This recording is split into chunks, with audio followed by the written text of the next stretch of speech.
to the startup grind. For those who it's their first time here, just a couple of words. So Startup Grind is a global association that spans across now, I guess, 500 cities, 125 plus countries.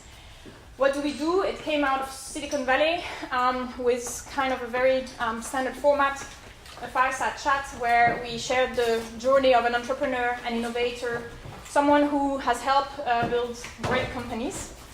And we do this now since end of 2016. I hope you like it. The format today is a little bit different because it's going to be a panel discussion, but we still are there to share the journey of young entrepreneurs, their best practices, their do's and don'ts, so that you guys maybe want to jump at some point. We've been hosted today by Wöhrl in this very nice and intimate setting. And I would like you to meet with Gustavo, who has made this possible. Thanks, Gustavo, for hosting us tonight. And maybe you would like to take a little bit. Thank you, Katharina. My name is Gustavo. Hello, everyone. Welcome. It's always a pleasure to me to see how amazing communities join and share experiences and network with each other. And like I saw here, it actually sounds better to make friends than to make contacts. I really like it. It's really an honor. It's my first time co-hosting an event with Startup Grind, so I'm really happy to be here. I welcome you. I'm an intern for marketing and business development at the Wöhrl Bootcamp, and one of the things that we do, and in our core, we connect entrepreneurs, investors, and corporates. So to better understand who we are as a bootcamp, I would like to give you a little story of what we have done for the last 5 years, because probably many of you know us from our past events, for example, hackathons. So that's how it started 5 years ago. So the founder of the bootcamp is Natalia Karvasova, and she was the digital assistant to Dr. Hubert Burda, the publisher himself. So she started the bootcamp and she created the hackathons. You know how this kind of event works. Brilliant people, young people, create teams, create a product, for example, in one weekend, then they present the product at the end of the weekend, and someone gets a prize for the best product, for example. But the bootcamp kept developing, evolving, and we created a new format. And one of those formats is a conference, a really intimate conference that we created here at the Burda House called the Startup Day and Night, or SDNN for short. So what made different this conference was, well, the intimacy and the sharing of experiences. So it was not a huge conference where you had thousands of startups, well, hundreds of startups presenting their products, but sharing ideas and sharing the troubles that they've had. For example, today we also have successful entrepreneurs, and it was pretty much like that. Like we had young founders asking questions and sharing how they solve problems. So that was really what was nice about it. So we then created a new format called the FitTech Summit, where we brought startups from the fitness and technology scene, a new trend, a new global trend, and we had a huge pitch competition where the winner got a €1 million deal in media, and we also had an activity stage where people could try the new gadgets and new trends, and from leaders from the industry, from the sport industry. So. Yeah, that's what we did, and it went really well this year, so we're planning to do it again next year. A little bit bigger, we're bringing more startups in early stage and later stage. And yeah, that's what we're planning right now, working hard on it. And I'll also parallel do meetups. So guys, if you are planning and you have a community, you're planning to create a meetup, please, you can come to me and we can arrange something for you. It's always, like I said, it's always a pleasure to host amazing communities. And I'm really looking forward to see what we do today and listening to the cool fire chat. So thank you, Sabina, for being here. Thanks for having us. Yeah, at the end, it's all about sharing the knowledge that you gain through your experiences through entrepreneurship. And this is what Startup Grind is, just to transfer that knowledge to you guys. And hopefully that's going to be like what we achieved tonight. So, as I said, usually we host a fireside chat, a one-on-one interview. This time we wanted to change a little bit and host a panel discussion with 3 young entrepreneurs who put all their efforts in starting up who build out of passion or out of a need, and who are now very successful. I think you've heard of them. They are actually Munich based. And one thing that they have in common is they successfully made it out of the Höhle Der Löwen, this Fox show, which is basically about a pitching contest. So let me introduce you. Katharina from Kuchentratsch, Florian Kiener from happybrush, and Nichols from 3Bears.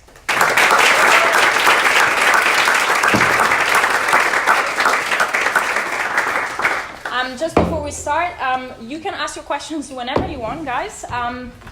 Just one thing, we're recording this event, so if you have very sensitive questions or where there is some confidential information, I would probably wait until the end of the fireside chat or the panel discussion so that we can switch off the camera.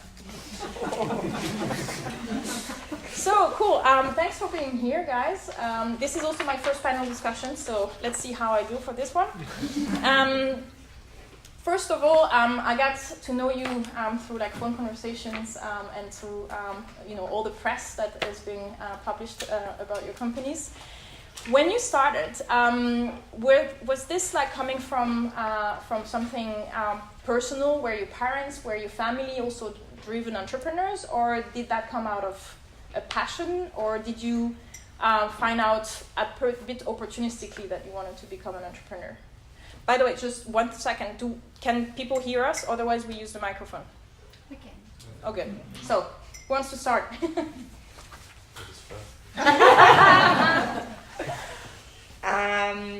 So hi, thank you for the invitation. Nice having this evening with you guys. And for the question, my parents are not that entrepreneurial driven. They're working for the government, so they are really in their own world, and but they raised me, and they even during raising me, they gave me them characteristics to start something, but I never had it in mind. So when I finished my university, I was more like, okay, I have the feeling I don't fit into a normal organization, because after 6 months they will fire me because I try to change everything. And I also wanted something meaningful to do, and so that was kind of the reason why I started my startup, because in that kind of way I can design the place where I can work, and on the other hand it's something that impacts the society and also working economically driven. Mm-hmm. What about you guys? Was driven out of passion, or? Yeah, I think for me it was really definitely a need, more a personal consumer need actually, and the need we were seeing in the market. So it was both. It wasn't like that I grew up always thinking I'm going to be an entrepreneur or something. I finished studies as well, and then I worked a little bit. But for me, porridge, that's what we do. Is really something that me and my husband were doing a lot of sports, and I was working for a cereal company or consulting a cereal company at the time in the UK, and we saw such a great product there, and we were starting to eat it ourselves. And we're thinking, why does it not exist in Germany? So it was kind of we loved it ourselves, and then we just thought nobody else is doing it in the right way, without added sugar, and we just wanted to do it better. So you saw a gap in the market, based on your own personal. And then suddenly, I never thought I'm going to be an entrepreneur, but when there is that idea that is so much bigger than your fears that you still have, you just have that drive that I never had before, that all of this doesn't matter, and you just think, whatever, let's do it. I think one thing that you guys are doing really good is storytelling. I like that story, including your husband Tim, and the story bringing something from the UK. Always a good marketing tool. Thanks, Florian. So what's your story? We have actually some entrepreneurs in our family. We're selling toothbrushes and toothpaste, and my grandfather used to sell horses, so very passionate horse trader. And my dad has a construction company, but and Stefan, who is also here, my co-founder, his dad is actually a dentist. So he at least has something. Had the expertise. Yeah, he has the expertise. But we both met at Procter & Gamble, who also produces Oral-B and Blendermade and other brands, and that's where we got the idea, and that's where the whole thing started. So, like, you have also different backgrounds, right? So some of you guys went straight from university to the startup world without going through the kind of path corporate. And some of you guys just gained that knowledge of corporate and that industry and then moved on to the entrepreneur. What would you recommend for an entrepreneur? Like, to jump straight out of university, or to kind of gain some knowledge, first-hand experience before starting up? First time again. Next time you're the first. Okay, then I point like that. I'll choose my question. So in my case, I started Kuchentratsch directly after university. So of course, so kind of I had a traineeship when I was younger, working in the hotel for 3 years. But in generally, I don't know what is the best way to do, because I haven't done the other way around. I just like the idea of having this little student life and then being able to still stay in that and not earn so much money that I have already living conditions that are way higher than I will ever earn money in the beginning of the startup. So you don't have to give up anything? So yeah, so kind of for me that worked, but I haven't seen the other side. So I think that was the biggest difference in terms of like personal life.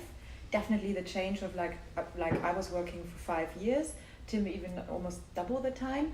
So like then going back to student life and worse, that you really think, oh God, like how are we going to survive? You know, the first year is hard, and like you know it the other way. That's a bit hard.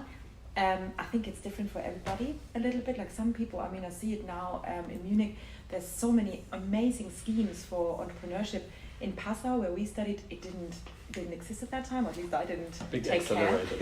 Yeah, really? Okay. Well, you know, I was very focused on other things during the study. But like, I think for some people, it could be amazing to immediately become of a great hackathon or what else is there.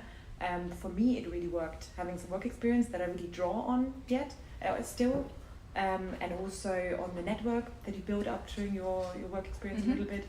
But I think there's no holy grail.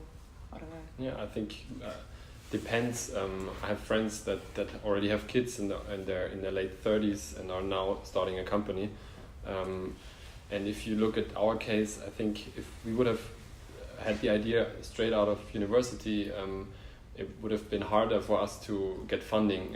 We raised money like 4 weeks after we founded the company, and a big part of the funding came through trust in our experience with the category oral care. So I think the investors wouldn't have invested in you know younger straight out of university guys having this kind of competition. So it depends on the market, it depends on the product, depends on your background, but it's never too late to start something. Yeah, I completely agree. But then do you think it's a question of timing? At the end, you need to recognize when is the right timing to jump, and I think this is the hard part for a founder, for an entrepreneur, to just realize this is now or not never, but this is the time where 100%. I need to jump. Yeah, it's all about timing, and you can only to a certain degree research it. I mean, this is a thing I think we did. We researched a lot. Some people might even say quite too long, yeah. And we almost felt a little bit like, oh God, we really need to like get into the market. I'm glad we didn't launch earlier. Actually, I think the timing was just right. But you can never, like, you can do a lot of research, you can get a feeling for the market, but then until you launch it, you're not going to fully know, because nobody really knows what's in those consumer heads until it really is on the market, and then you can feel it and see. And I don't know, what we did a lot actually was quite a lot of organic growth, I'd say. So I've seen now quite a lot of startups that have huge funding and huge spend and build this brand up, and then they go in. We didn't have any of this. We started it with, I think, 10K. So more like and word of mouth. Every picture ourselves, we built up the website ourselves and took it step by step, like really homemade, I'd say. And it's a bit, diversifying the risk. Mm-hmm.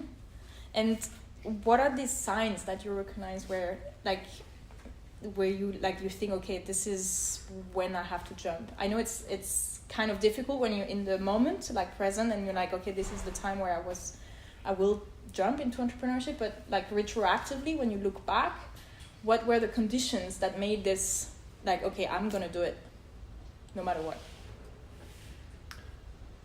So for us, it was kind of observing the environment, observing consumer behavior of your friends, observing things that are going on like in the US or in other markets. And we saw also, we were working with our co-workers at Procter & Gamble. Some of them also started companies. One of them started a diapers company called Lily-Do, and they produce and develop diapers for sustainable diapers. They created the company, they got some funding. Then others, they're doing Trekelmoon, this brand which produces shampoo and douche gel and whatever, and they are very successful. And so we saw these people, getting out of Procter & Gamble, starting new challenger brands within that categories that they already got experience, and then we had the feeling of, hey, there's so much potential in that area of oral care. Why is nobody attacking the big companies? The incumbents. Yeah, and so it was kind of that feeling that we got. Yeah. And for all of you, did you do a lot of market research, customer survey before launching, or you just like, you know what, I think it's good enough. I think the idea is great. I'm a big believer, or I'm a big consumer of that idea. Let's go. I would actually like to taste some cakes next time. Porridge, of course. Yeah, it's not as attractive. I've tasted the cake there. Okay. Porridge cake. Porridge cake. Yeah. See, for me, I heard out that you both did a lot of research. I did zero research, so I'm sorry. But I just had the idea and thought that maybe it will work, and I just started and trying it out, and after a time I got the feeling that it fits somehow and the timing is right. So that's how it worked for me. So more of an iterative process. Like nothing is going to be perfect in the first launch, but then more like trying and then get it better. Did you feel so that way, or was it perfect at first glance? No, when you took definitely not. No, as I say, we did a lot of research already because we were in the UK and saw it there, and I worked in market research, so I had a lot of data. So I was really like seeing it. I couldn't even look away, and so we had a lot of data at our hand in terms of how porridge is performing in the market in the UK. What are the most successful flavors? What do people like? When do they eat it? And we modeled a little bit our business on that. But then, like when you started, we switched on the online shop and we're hoping who's gonna come. And then it was, I think, 300 people on the first day, and there was many our friends, and they didn't buy. They were just visiting. And then you buy, you build it from there. Yeah. Yeah, same for us. We had the objective to test the whole concept as quickly as possible. I think that's a key criteria, so be quick and have a product at hand, and then you have to sell the product or test it with people, and then you can iterate and develop the product further. And I think it's a learning process, but having an MVP or a product that the first cake that you can give away and people try and test it, and then they can say, hey, I don't like the color, or I don't like the whatever taste of chocolate, could you please add more milk, or I don't know, and then you can develop and improve the whole thing. Let's talk a little bit about like the team behind this, because I've seen founding team based out of a couple friends, colleagues. What would you advise to a founder to search for his co-founder when it hasn't happened yet? Like he has the idea, but he hasn't really got the attention. So. Okay. Well, for me it was kind of clear a little bit. Maybe for those who don't know, you might explain who is your co-founder? My co-founder is my husband, Tim. I picked him because we've got complementary skills. That's why we married. No, but in general, I would really say a co-founder is great. Like I would recommend don't found by yourself. I mean, this is really my personal experience, but I think by yourself it's always hard. And like this kind of like exchange of ideas, the pressures, the worries, the fears, everything that comes with it, I could have never done it by myself. So on an emotional level, but also on a like, so we have very complementary skill sets. I'm very clearly like sales, marketing, and Tim is like the you know, finance, IT Number systems, guy. exactly, and builds the processes about the crazy things I try to do. So I think it's amazing, and having that trust is really important. So if there's somebody who you think you can really kind of marry, exactly, because you're gonna really be in a boat together. And interestingly, you founded the company and then you got married, right? Exactly. How romantic. Yeah, how romantic. I'm waiting for the first porridge, baby. No pressure. The third bear. Yeah. Exactly. So I think this would be my tips if you're thinking, you know, like really, I think you always need somebody who can really sell well and somebody who has some more technical skills. If it's an app, you should have a coder or somebody who understands that, somebody who can actually sell it. If it's, I don't know, yeah, whatever, you know, like this complementary thing. You guys have co-founders? So I started with Katharina, and we studied at the same university. We were friends there and already working together because we were like chairpersons of the student union there. So I think that was like the perfect combination because we are friends and we already worked together and we knew each other like quite well, and so we started that together, and I definitely signed that. It's super important not doing that alone, because beside the fact that you have all the ups and downs and need someone beside you, it's that for me was like I found out that I can't really talk to my friends, I can't really talk to my family because they all do different things and they don't understand. They just ask you, oh, how is it going? And then you try to explain, but they never understand the rest of it. And for that, like, I really had the feeling I also marry my co-founder. Like we spent the whole day, we drove together to work and drove back, like had food together, like super crazy. But that's like, I kind of have the feeling that I kind of will never have that intense time with another person. Like that kind of relationship is so deep, that's super, super nice to have so. And that was kind of the point 1.5 years ago when my heart got broken because she left me for another man. No. So her boyfriend was just living in another city and he was not trying to come to Munich, so she had kind of to make the decision to pick one of them. So she, yeah. Wrong decision. No.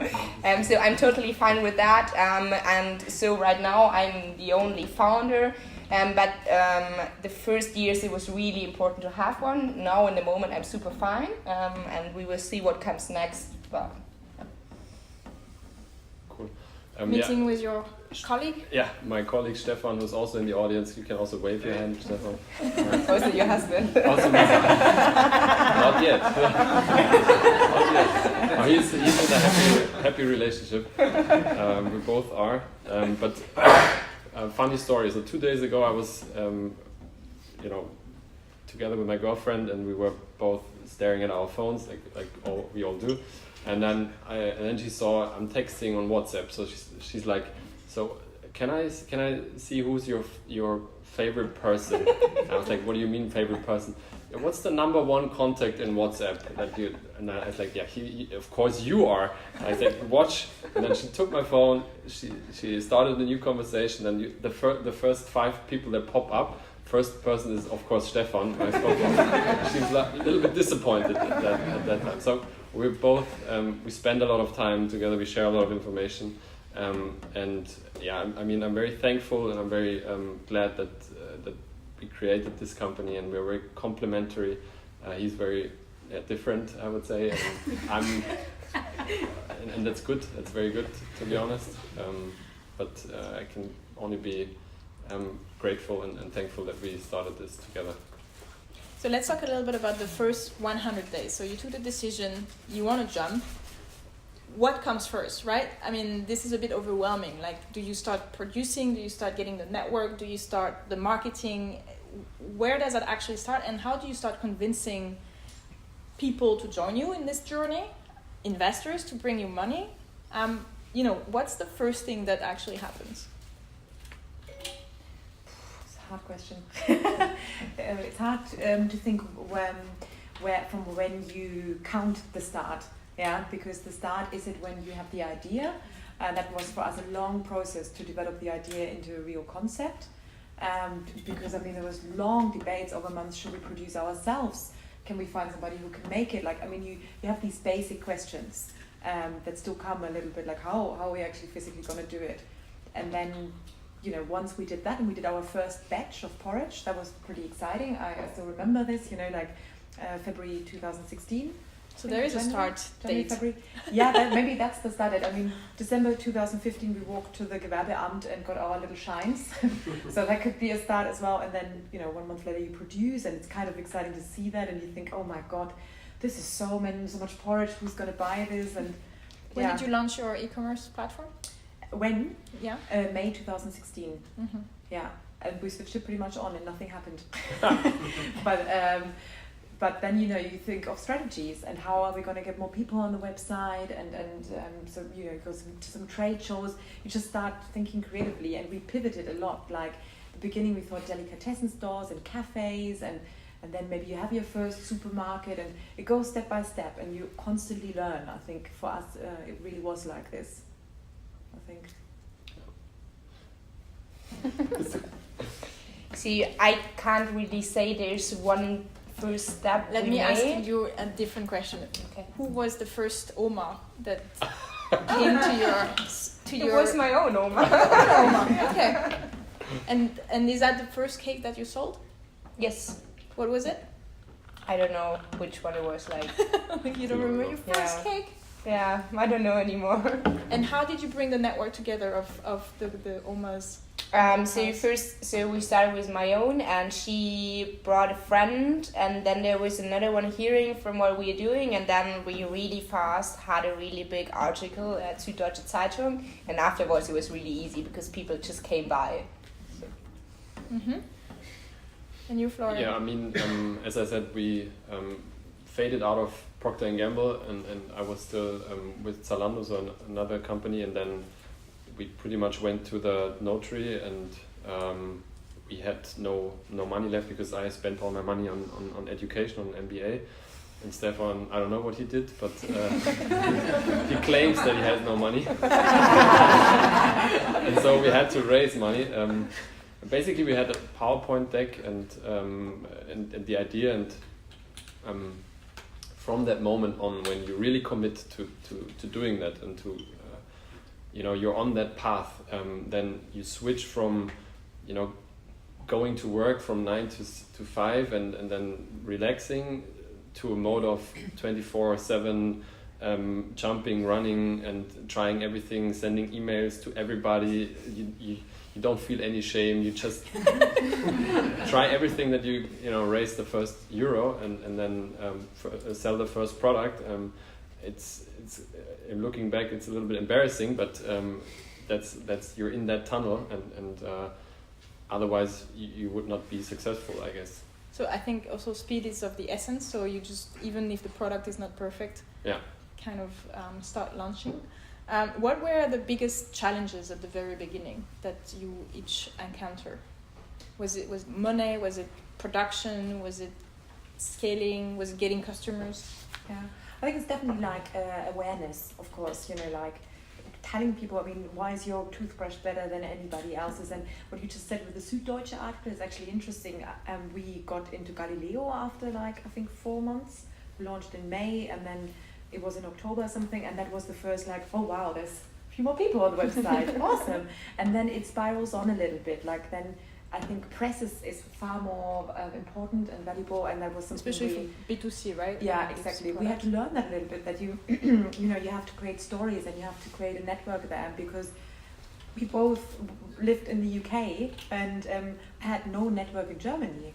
Like You knew me. exactly. Just for the audience, they studied together. When I came over there, and I had to kind of like build that network again from scratch, and like I think it comes down to a lot of like a good press story, a few things. I would have done a few things differently now. Like Give us some examples. Like really think about stories for the press. Like really when you have a product launch, really think who are you going to contact before launching maybe, and what is so unique and so amazing about this product. Like 3Bears porridge, the porridge with the highest fruit content on the German market now, no added sugar, and the taste you will never forget, or something like this. We never did something like this in the beginning, and then you learn it, and step by step. I think that was definitely something that we tried.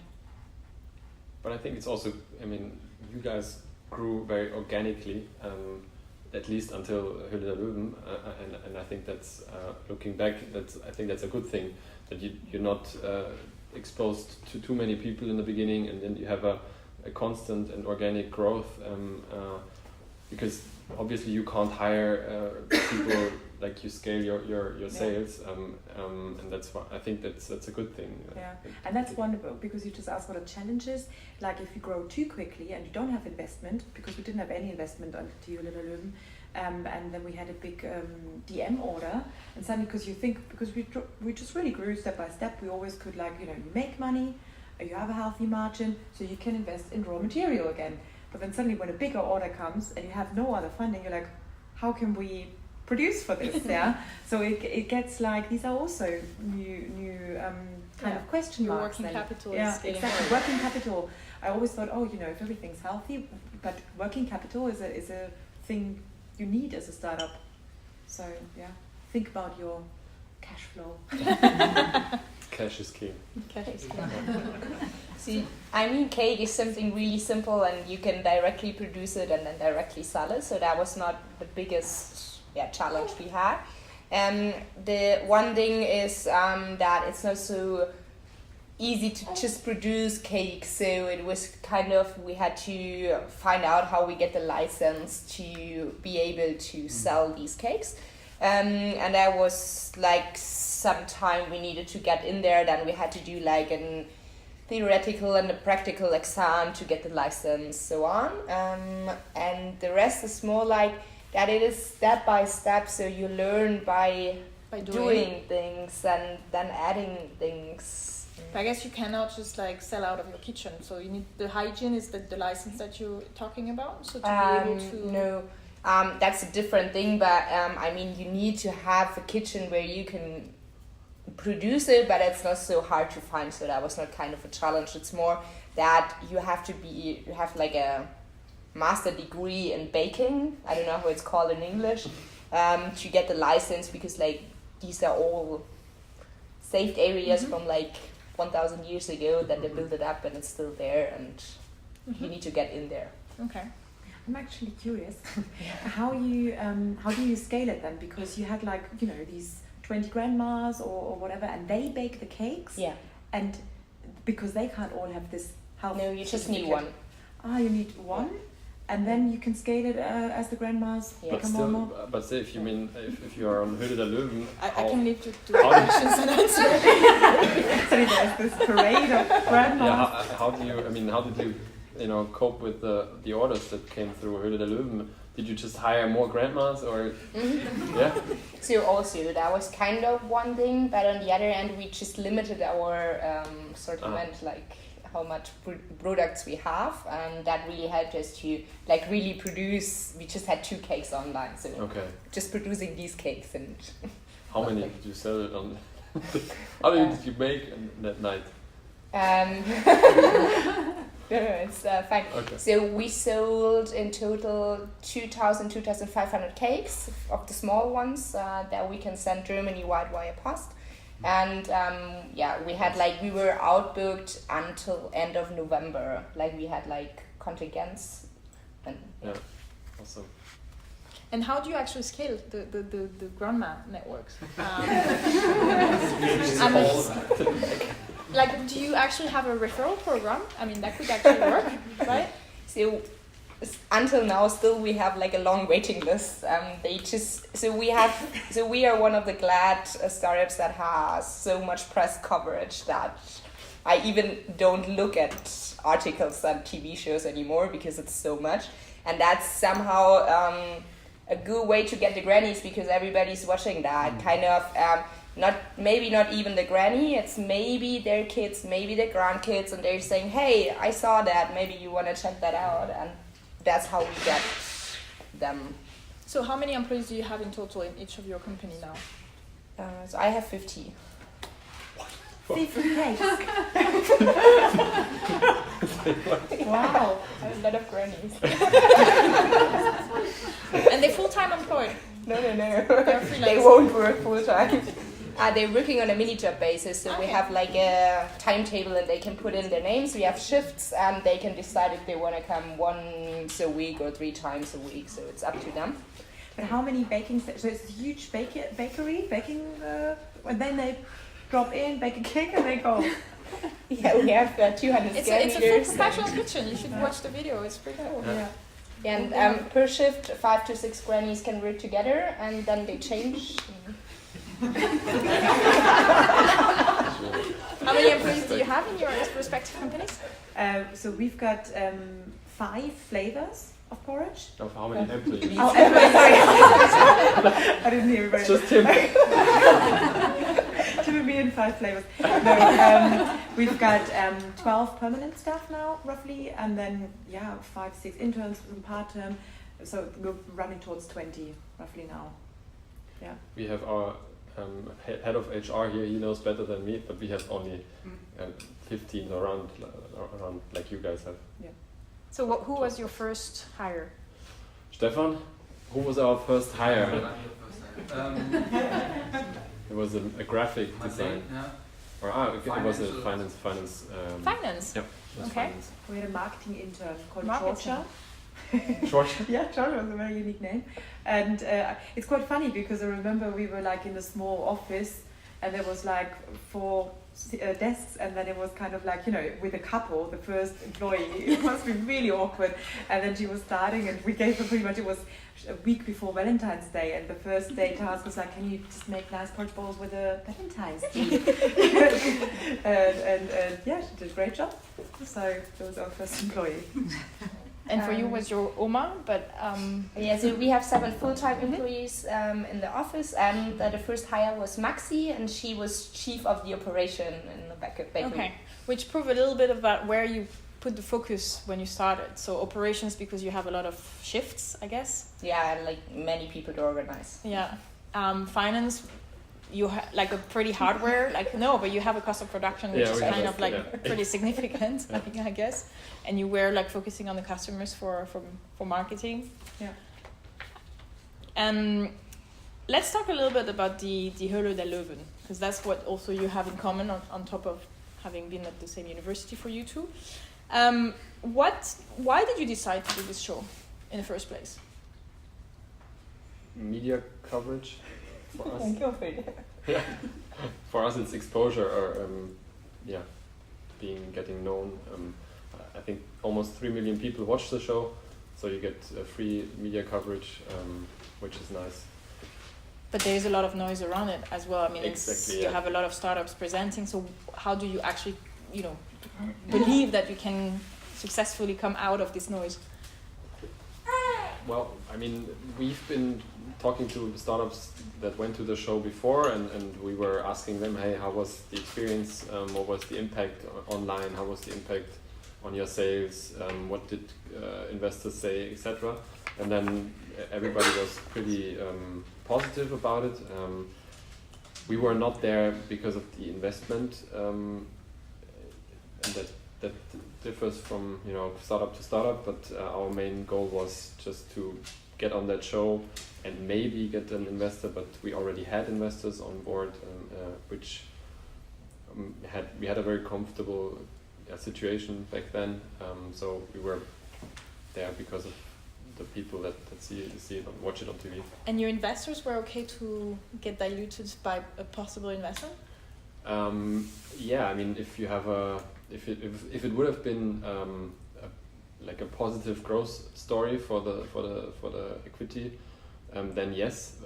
Unfortunately, it was not, and so we decided to not take the investment that they offered us in the show, and that's different from you guys. But yeah, we didn't end up with an equity deal. We'll come to this in a moment. All right. You just also press media coverage. For us, it was really both, to be honest. Like, we really needed investment, and we were looking for investors anyway. And then the Höhle Der Löwen actually contacted us if we wanted to apply. Not, hey, you're on it, but how about you apply? Okay. And we had heard about the show, but I mean, it's a big step, because you are on that show, and what does it mean? And if it goes wrong, and if they say, bloody hell, you're mixing oats with a little bit of fruit, who do you think you are? So, it's a risk. Yeah. And you can't, huge contracts you have to sign and stuff. So we discussed it a little bit, then we applied, and then we didn't hear for a while. And as funny as it is, when you then don't hear back, you think, okay, now we actually really want this. And, when the call then came, it was quickly, and yeah, so I think we're super happy that we did it, I'd say. And for you? See, for us, or in general, if someone of you is going to think about applying, never say that you just want to have the coverage of people and stuff, because they will never, when they know it, they will never put you on the show. But of course, for us, it was like, yeah, we can try that, but we have never seen any investment into a social startup there. And we were not like seeking for money, but we thought, okay, let's find out 3 million people watching that, and we also went more for the be known somehow. And for us, I mean, it's like the TV show. It's a TV show. It's a private TV show, and you really have to be aware of that they can do whatever they want. And it's really hard, like for me as well, that I made this decision to go there, because they can put you in there as really the dumbest person on earth. And even my friends and family in the beginning were like, really? You're a blonde girl, you're doing cakes with Grannies? And it's like, really like, yes, I do so. And that could be like covered in the press, really, yeah, not so nice. And also when they cut things, even if so I was trying all the time to smile and smile and smile, because even when you look normal, they can put black and white and then sad music, and it looks like you're crying and stuff. So that was like, I was really afraid of that. And but in the end, it was for us super fast in, because we have like a super emotional story. It's super easy to explain, so it's perfect for private TV shows. So how like, if you come there, you have your pitch ready, like what are the things that you need to pay attention to? Like smiling, I heard. Yes. But is there like, have you examined, like really go deep into the show and the different judges to figure out, okay, I need to please that one but not that one, I need to be tough on that one? Like, are there tactics? Oh, yeah, me again. I think you should know them before. Yeah, to be entirely honest with you, we didn't, and then we really researched them a week before, like crazy. Their biography.